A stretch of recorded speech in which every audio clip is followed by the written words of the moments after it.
Hey guys, what's up? In this video, I'll show you how to put artist in Instagram bio.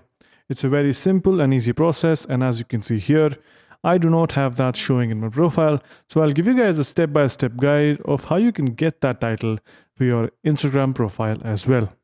So once you're here in your account, you can go ahead and click on the top right corner. It's the hamburger menu.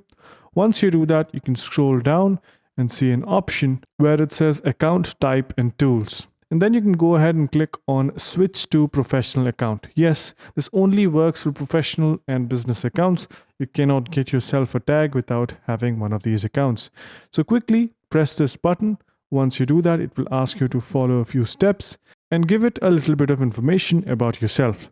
And this is where you will get the option to add yourself that tag where you can put yourself up as an artist.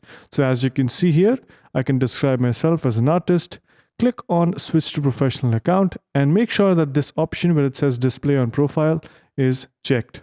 Once this is done, you can click on next, and these steps can be completed later. Just click on the X button and there you go. My profile now shows artist. So yeah, that's pretty much it on how to put artist in Instagram bio. Hope you guys found this video helpful. If you did, make sure you subscribe to the channel, like the video, and also comment down below on what next videos we should make. So yeah, that's pretty much it for this one. Thank you for watching. Bye-bye.